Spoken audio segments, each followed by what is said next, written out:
Hey folks, welcome to my channel. Are you one of the millions of women in North America who experience urinary tract infections? Studies show that up to 60% of all women will experience at least one urinary tract infection in her lifetime. Many of us have recurring or chronic UTI, and a growing portion of us will go on to be diagnosed with something called interstitial cystitis. So why are so many of us experiencing UTIs? Is there anything we can do to heal them naturally? And if we do go on to develop more complex bladder and urinary tract issues, is there anything we can do then? In today's video, I'm going to be answering all of these questions from a whole body holistic healing perspective.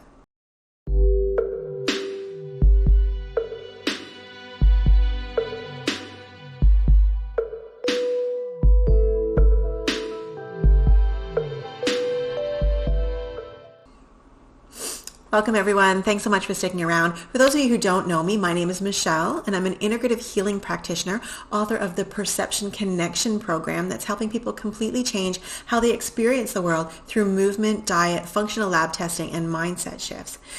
I'm here today to talk to you about an issue that's very close to home for me. Without going into too much detail on my own story, I've had recurring UTI since I was 18 years old. 2 weeks before my first wedding anniversary, I came down with another UTI, which is not uncommon for me. I went to the doctor to get a prescription. I took it as advised. Back then, I wasn't into natural healing at all. So that is just what you did. You went to the doctor, you got a prescription. As far as I knew at that time, there were no other options. But this time was different. The prescription I took didn't clear up my infection, and it actually made it much, much worse.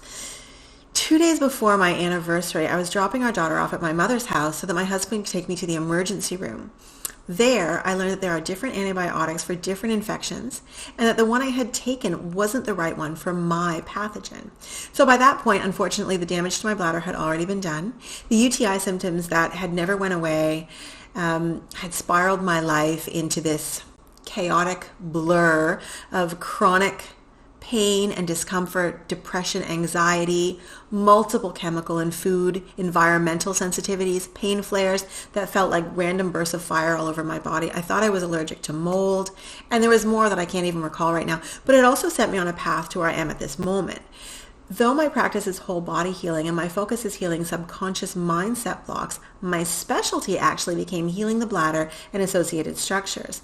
I dug very deep into finding the root causes of my bladder issues, and as you might expect, it's nothing that doctors, specialists, naturopaths had ever really seen or even heard of at that time. Some of them still don't understand it today, but I'm getting ahead of myself a bit here, so I'm going to back up a bit. The first thing I want to explain is that the testing that we currently use to culture bacteria, it's a Petri test, it's wildly outdated. It was developed in the 50s or 60s, and while there are far better ways to test for the presence of bacteria at this time, we don't use them. The method takes much longer to achieve a result than the newer and better testing methods, meaning that we're often being prescribed random antibiotics without even really knowing if those are right for the particular strain of UTI that we have. But doctors know incredibly, shockingly little about UTI in general, so suggesting that they use an alternate method of testing is basically unheard of. If we want an accurate result, we end up having to pay out of pocket through microgen DNA testing. I'll talk about that in another video. It's really quite expensive, so we only do that when we've gone through all the other options first. I'm going to get to more on that in a bit. Most of the time, family doctors prescribe what the pharmaceutical reps tell them to prescribe. They're trusting that these professionals know what works best, and that can sometimes have really unfortunate repercussions. When we take an antibiotic that isn't specifically targeted to our pathogen, we may kill off some of the bugs, but not all of them. The ones that survive stay in our bladders and shroud themselves in a protective coating that we call a biofilm. That's a layer of something called extracellular polymeric substance, but it's basically a biological shell that protects them from invading treatments that threaten them. The longer these bacteria reside under the shell, which is that biofilm, the harder they may be to eradicate. These pathogens periodically break free from the biofilm, causing reinfection. So it's not a new infection. That's why 20 to 30% of women experience a recurrence within 6 months, and around 50% will experience a recurrence within 1 year. I personally find that really shocking. So let's say that we have a UTI. What do we do now? So before I go any further, I need to state that I am not a doctor. Anything that you hear from me is for informational purposes only, and you should always check with your doctor before starting a supplement, exercise plan, changing your medication, altering your lifestyle in any significant way. Having said all that, what I recommend for my clients when they feel the familiar signs of a UTI is to start with the most benign treatments and work up. The easiest, and in my opinion, the most effective treatment for a common UTI is a powder substance called D-mannose. You get this at the health food store. You mix it with water. You drink it. It tastes really sweet. The way it works is that the D-mannose attaches itself to the E. coli bacteria and sweeps it out of the bladder. Having said that, D-mannose only works for that one specific pathogen, which is E. coli. Fortunately, E. coli infections make up about 85 to 90% of all UTI, so it's a relatively good bet that if you take it properly, D-mannose will be all that you need to clear up your infection. It's a really benign sugar that's derived from concentrated cranberry extract, but it has no effect on blood sugar levels, so it can be taken safely by individuals who are limiting their sugar. But again, always check with your doctor before beginning a new supplement. One thing I want to pop in here and say is that a lot of the conventional wisdom about what to take for UTI is completely bogus, and sometimes it can even be quite harmful. I had a doctor tell me once to take ascorbic acid vitamin C for symptom relief. If I can impress upon you one thing, it is please don't do that. Most UTIs are what we call gram-negative. I'm not going to get into the science of that, but gram-negative pathogen thrive in an acidic environment. So not only will it increase your symptoms, but it's also likely to elevate your pathogen count, which means that it makes the infection worse. So just please don't do that. Similarly, no cranberry juice. It has the same effect. For my clients, the symptom relief I advise is a quarter teaspoon of baking soda up to 4 times a day. Again, this is for gram-negative pathogens. So we really need to know what kind of bacteria we're dealing with before we can say for sure that this will benefit you. Also, and this is really important, if you have high blood pressure, you can't take baking soda. So if that's your situation, send me a quick message. I can help you out with alternatives. There's other options. Okay, that was a bit of a tangent. So D-mannose for E. coli. But what if that doesn't work? If after 24 hours there isn't significant improvement in your symptoms, then you're one of the unlucky 15% who are dealing with a pathogen that's not E. coli. In these cases, we do need to get a culture so that we can determine the pathogen, and that's just when you go to your doctor, you pee in a cup. Make sure you ask them to send it for culture though, because a lot of times what they'll do is just roll out a prescription for a broad spectrum antibiotic and call it a day. So ask them to get a culture and then come back here to this video, or if you're one of my clients, just send me a text and we'll match the pathogen up with the treatment. Gram-positive infections, things like staph and strep, they react to certain natural antibiotics differently than gram-negative, like Klebsiella, Proteus, Entero. So we need to know the specific pathogen that we're dealing with in order to get a good plan of action. This is also a bit time sensitive because untreated UTIs can turn into kidney infections if we're not acting on them. So we have to be aware of that and pay attention to the signs of when a UTI might be getting more serious. Remember that when we're healing holistically, we always want to err on the side of caution and do no harm. So if at this point you do have to turn to antibiotics, then that's just what you have to do. Keep in mind always that there's a time and a place for everything. Mindset really comes in handy here. Using natural methods is what I reach for first. And if you're here, I assume you do too.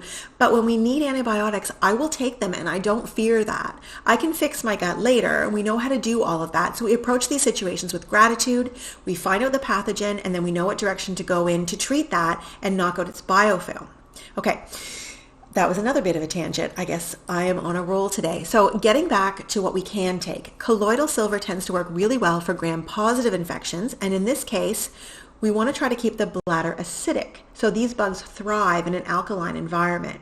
So for these gram-positive infections, again, staph and strep, we want to take the vitamin C that will make the urine more acidic. This is the only time that we want to do that. And these type of infections make up less than 5% of all common UTIs.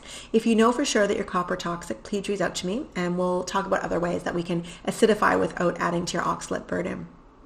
So for gram-negative infections, other than E. coli, we're talking here about Proteus, Klebsiella, Enterobacter, a couple of others. Olive leaf extract is excellent for that. We try to get a concentration that's high in the active ingredient oleuropein. The best I've found for that is Vitacost. It's a great brand. We've had really good results with it. In these cases, we want to keep the urine alkaline with either non-aluminum baking soda or an alternative, and we want to make sure to stay away from ascorbic acid, vitamin C, cranberry juice, and anything that will have an acidifying effect. In addition to these, both gram-positive and gram-negative react well to allicin, concentrated garlic extract, oregano oil, grapefruit seed extract. I want to say that you could cure all of these by food, and if you love crunching up garlic, then just go ahead and do that. It has lots of beneficial effects, but you'd have to eat a ton of garlic to have an effect on your UTI, especially since the declining quality of our food, it's not effective anymore. So the last thing I would definitely suggest if you're a regular on the UTI train is the probiotic lactobacillus. Make sure to take it away from any natural antibiotic supplements that you're taking because they'll cancel each other out. So I said earlier that we really want to monitor our symptoms and act quickly if we see that the symptoms are starting to get worse in any way. Personally, I wouldn't mess around with that.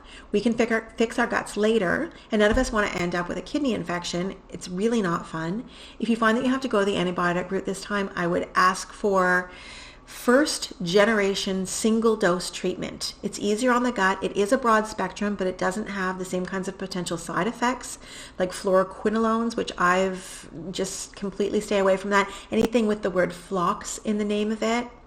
One is very commonly prescribed that you may have already taken, but just ask for the full drug name and not the brand name. For my clients, I suggest they stay away from anything with a phlox in it, F-L-O-X. And if you see that, I'd ask for something else. There's one that I particularly like. If you're one of my clients, we probably already discussed that. It's not what they call a first line treatment. I'm a bit jaded. I happen to think it's because pharma companies make less of a profit off of it, so they don't tend to push it as much, but that's just my opinion, of course. As I mentioned earlier, I'm not sure if I mentioned it now. I think I mentioned it. Regardless, I do offer UTI consultation on a one-on-one basis. If you're interested in that, please visit my website under the Work With Me tab to check that out. It will say that I'm fully booked and it talks about a wait list, but for one-on-one consultations, I can totally fit you in. Okay. Oh my. Okay. I really wanted to get around to talking about interstitial cystitis today, but I delved a bit too deeply into UTI. I'm sorry about that. This is my passion. I'll do a video on IC at another time. Interstitial cystitis is a lot more complex. There's always more than one root cause, and we're dealing with these kinds of issues as there is with any autoimmune issue. If you stuck with me, thanks so much for watching today. I know this one went a bit long. If you're not already a member of our Facebook community, please do come by and join us over at New Perception Wellness. I'm in there frequently and I'm happy to answer your questions. As always, I hope you got some really great value out of this episode, and I thank you again for tuning in. Hope to see you soon.